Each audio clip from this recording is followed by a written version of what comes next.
గురుగారు birth number 5 హ్మ్. ఈ వాళ్ళకి ఎలా ఉంటుంది?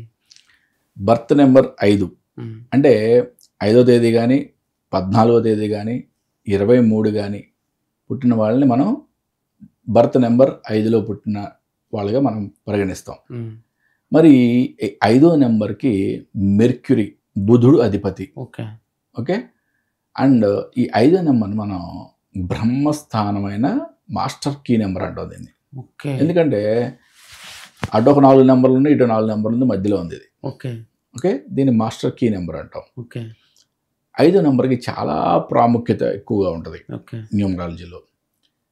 బుధుడు అంటేనే మీకు తెలుసు కదా, బుద్ధికి, జ్ఞానానికి, ఓకే. ఓకే, వ్యాపార చతురతకి, ఇవన్నిటి కూడా అధిపతి. ఓకే. ఈ 5వ నెంబర్ వాళ్ళు మధ్యలో ఉన్నారు కదా, హ్మ్. అంటే అన్ని నెంబర్లని అట్రాక్ట్ చేస్తుంటాం వీళ్ళని. ఓకే. అంటే వీళ్ళ చుట్టూతా అన్ని నెంబర్లు అందరూ ఉంటారని చెప్తాం అన్నమాట. ఒక ఓకే. విధంగా చెప్పాలంటే, అంటే నేను 5వ నెంబర్లో పుట్టాను కాబట్టి ఓకే. ఇంత గొప్పగా చెప్పట్లేదు, ఓకే. శాస్త్రం చెప్పింది చెప్తున్నా. ఓకే. ఓకే. ఓకే. మరి 5వ నెంబర్లో పుట్టిన వాళ్ళకి ఏ నెంబర్లు లక్కీ నెంబర్స్, ఏ నెంబర్లు న్యూట్రల్ నెంబర్స్, ఏ నెంబర్లు అన్లక్కీ నెంబర్లు ఒకసారి చెక్ చేసుకుందాం.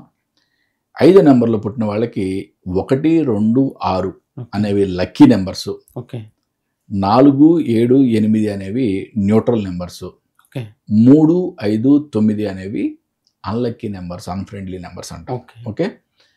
అంటే ఈ నెంబర్స్లో మనం మొబైల్స్ కానీ, మన యొక్క ప్రతిదీ A to Z మీరు చేసుకునే ఏదైనా సరే, ఓకే, మీ బ్యాంక్ అకౌంట్ కానీ, మీరు తీసుకునే వెహికల్స్ కానీ, ఓకే.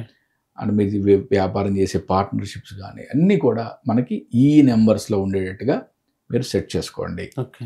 ఓకే. ప్రతి నెంబర్కి మళ్ళీ మనం డెస్టినీ నెంబర్ అనేది ఉంటుంది. ఓకే. ఓకే. అంటే ఇప్పుడు ఫర్ ఎగ్జాంపుల్ 5వ తారీఖు పుట్టిన వాళ్ళని 5 కానీ 14 కానీ 23 కానీ పుట్టిన వాళ్ళని బర్త్ నెంబర్ 5 అన్నాం. ఓకే. మరి 5 మే 2025 పుట్టిన వాళ్ళని హ్మ్. మనం ఏం చెప్తాం? 5 + 5 హ్మ్. + 2025 అంటే 9, హ్మ్. 19 అంటే 1. అంటే బర్త్ నెంబర్ 5, డెస్టినీ నెంబర్ 1 అంటాం. ఓకే. అంటే తేదీ, నెల, సంవత్సరం మొత్తం కూడితే ఓకే. వచ్చే నెంబర్ని మనం డెస్టినీ నెంబర్ అంటాం. ఓకే. అంటే ఈ డెస్టినీ నెంబర్ ఏ విధంగా మనకి బర్త్ నెంబర్కి ప్రభావం చూపిస్తుంది అవన్నీ మనం నెక్స్ట్ ఎపిసోడ్స్లో మాట్లాడుకుందాం.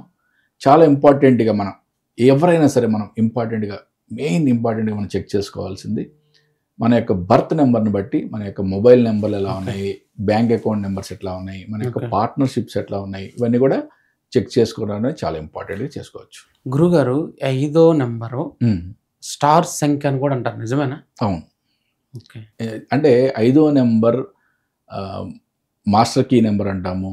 ఓకే. బ్రహ్మస్థానమైన నెంబర్ అంటాము, స్టార్ నెంబర్ అంటాం. అన్ని అంటే 5వ నెంబర్ సెంటర్లో ఉంది కదా, కాబట్టి దానికి ప్రాముఖ్యత చాలా ఎక్కువ.